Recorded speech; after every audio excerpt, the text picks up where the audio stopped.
Président, la commission des lois, Birahim, se réunit aujourd'hui, mardi. L'exposé des motifs a été rendu public hier et les 5 articles également. Ce qu'on peut retenir d'abord de ce document? C'est un document comme toute loi d'amnistie. Il y aura l'exposé des motifs et la commission des lois qui va se pencher sur le texte qui sera défendu normalement par le ministre de la Justice. Je pense qu'elle était absente, d'où son remplacement par le ministre Ismaël Madior Fall, ministre des Affaires étrangères.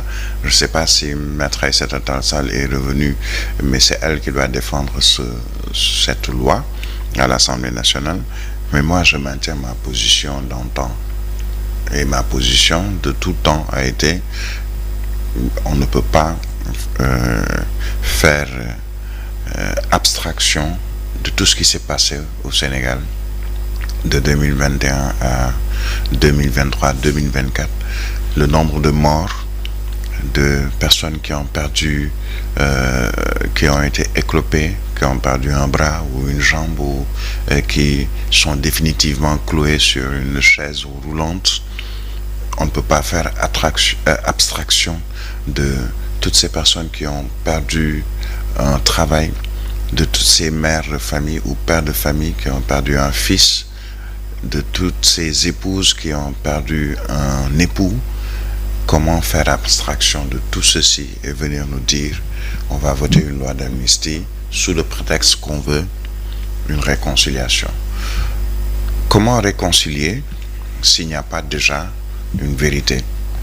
Il n'y a même pas un début de vérité sur tout ce qui s'est passé. Moi, je ne parle pas de ceux qui ont été arrêtés sous le prétexte de forces occultes, terrorisme, entre autres, et qui ont été relâchés. On m'a toujours dit, on nous a toujours vendu comme prétexte que non, ce sont des détenus. Le procureur a fait une conférence de presse pour les ficher ou les pointer du doigt comme étant des criminels, des terroristes, des gens qui sont financés par l'argent du terrorisme, entre autres. J'ai toujours dit que ce sont des détenus politiques et je pense que le fait de les relâcher, je pense que l'entreprise continue même. Ils sont en train de relâcher même jusqu'à hier.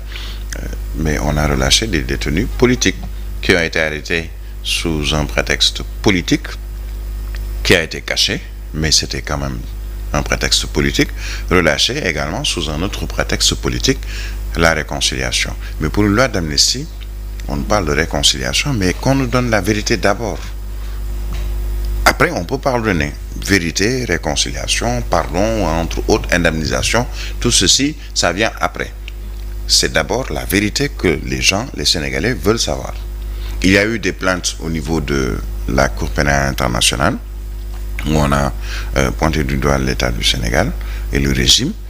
Il y a eu, selon la Maison des reporters, beaucoup d'exactions contre des personnes qui ont été arrêtées, avec le cas par exemple de Pape Abdoulaye Touré.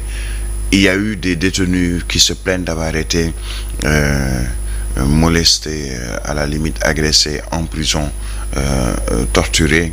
Il faudrait qu'on puisse avoir la vérité sur tout ceci, mais il faut surtout qu'on puisse connaître la vérité sur ces personnes qui sont appelées des nervis, qui ont été pointées du doigt dans la mort de plusieurs jeunes, l'usage d'armes létales durant ces manifestations en 2021, en 2023 et même en 2024, où des morts par balle ont été dénombrées. Et tout ceci, on nous dit, oubliez, qu'il y ait une amnésie générale, totale. Je reste convaincu qu'à l'Assemblée nationale, les députés vont se défendre et défendre surtout les Sénégalais qui justement étaient dans cette situation. Il faudrait justement qu'il y ait une vérité par rapport à tout ceci. D'accord, l'État veut réconcilier, mais je maintiens, avant une réconciliation, il faut qu'on sache la vérité d'abord. Pardon tout à l'heure, est-ce que ce n'est pas aux familles des victimes de faire ce pardon aussi? Mais les familles des victimes, justement. Allez, je pense que les députés à l'Assemblée nationale, comme l'État du Sénégal, de manière générale, devraient aller, avant de proposer cette loi à l'Assemblée nationale, même en commission, voir une famille. Je ne parle même pas de toutes les familles, mais voir une famille, une maman qui a perdu son fils et qui se pose toujours des questions. Pourquoi on l'a tué alors que je l'ai juste mandaté pour aller me récupérer, par exemple, je ne sais pas, un transfert d'argent pour la dépense quotidienne. Aller vers ces familles-là et demander à ces familles, à cette maman, à ce papa, à cette épouse, si cette famille pardonne en leur demandant de pardonner. Elles vous diront, mais d'accord, je veux pardonner, je peux pardonner, mais qui a tué mon fils? Qui a tué mon époux? Qui a tué mon frère? Répondez d'abord à cette question avant de nous demander pardon ou de vous pardonner. Pour moi, c'est d'abord ça, avant de pardonner, mais qu'on puisse savoir, mais tu pardonnes à qui? On pardonne à l'État? Donc ça veut dire que l'État se dit, ben moi, régime, je suis fautif. D'accord, que le régime accepte, c'est moi. C'est mort, c'est moi.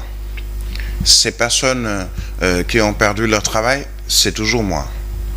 Ceux qui ont perdu un bras, une jambe ou qui sont définitivement cloués sur un fauteuil roulant, oui, c'est moi. Et moi, je demande pardon à toutes ces familles-là. Si l'État a cette posture-là, là, peut-être on peut parler de pardon. Mais personne n'est responsable dans cette affaire. On ne nous a pas désigné un responsable pour nous dire tel est le responsable. Le président parle de réconciliation, entre autres. D'accord, mais qui sont les coupables? Même si on nous dit une loi d'amnistie, on amnistie des faits, on amnistie durant une période, des faits qui ont été jugés, qu'ils ne sont pas, mais au moins on nous dit, on a arrêté des gens. Dans le cadre d'une enquête, l'enquête suit son cours, il y a une loi d'amnistie, on oublie tout ceci, mais au moins on sait qu'on a arrêté des gens, ou on a pointé du doigt des gens. Qui est responsable? Est-ce l'État? Est-ce l'opposition? Est-ce que ce sont des gens de la société civile? Est-ce que c'est la presse? On veut des responsables d'abord. Et à partir de ce moment, on pourra dire, d'accord, on pardonne. Pour moi, c'est ça l'affaire. D'accord. Beaucoup, chers, ne sont pas d'accord de cette loi d'amnistie, même au sein de Benno Bokk Yakaar. Il y a Amnesty International également qui dénonce une prime à l'impunité. Il y a Dakar Presse d'ailleurs qui a titré sur ça ce matin. Une loi d'amnistie qui ne profite qu'aux politiques et les politiciens. Parce que pour la période qui concerne cette loi est une période où, par exemple, les faits qui ont été jugés sont d'ordre peut-être politique, effectivement, et même d'ordre politique. Ce qui est triste. Amnistier des politiques, ces politiques qui ne représentent même pas 0,0001% de la population, qui, à cause d'eux, il y a eu des morts, à cause d'eux, il y a eu des arrestations, à cause d'eux, il y a eu des personnes qui ont perdu leur travail, des personnes des personnes même qui ont quitté le Sénégal pour sortir, pour aller vivre ailleurs, des personnes qui ne savent plus à quel sein se vouer, malheureusement, pour des politiques. Et aujourd'hui, ils reviennent, ces mêmes politiques qui sont à l'origine de tous nos maux, qui reviennent pour nous, après faire gober une loi d'amnistie qui pourrait effacer tout et servir de pardon. Ce n'est pas possible. Ce n'est pas possible ni envisageable. Il faut qu'on nous donne il faut qu'on dise qui a tué tous ces jeunes. Il faut qu'on nous donne des responsables